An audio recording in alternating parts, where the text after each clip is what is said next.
अस्सलामुअलैकुम वरहमतुल्लाह। दोस्तों, मैंने कल आपको सरकंडा के फूल के कुछ फ़वाइद बताए थे, तो इसके तो मुतअद्दिद फ़ायदे हैं। आज मैं आपको फिर एक दूसरा नुस्खा बता रहा हूँ जो ख़ानदानी नुस्खा है।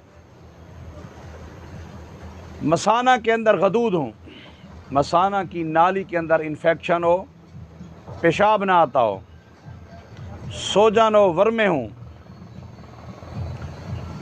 आप सरकंडा के फूल और जड़ का छिलका या जड़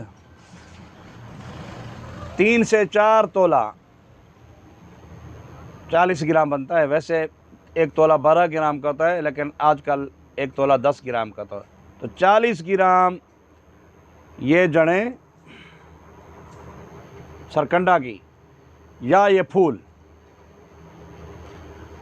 रात को 2 गिलास पानी में भिगो कर रख दें, सुबह जोश दें, आग पर रखें। जब 1 से 2 कप पानी रह जाए, छान लें, हस्बे ज़ायक़ा चीनी मिला लें, मरीज़ को पिलाएं।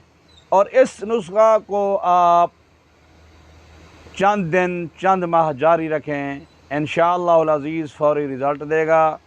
गुदूद ख़त्म हो जाएगी, वर्म सोजन ख़त्म हो जाएगी और मसाने का इन्फेक्शन, नाली का इन्फेक्शन बिल्कुल ठीक हो जाएगा और आप बिल्कुल ठीक हो जाएंगे और रुका हुआ पेशाब गुदूद की वजह से जारी हो जाएगा।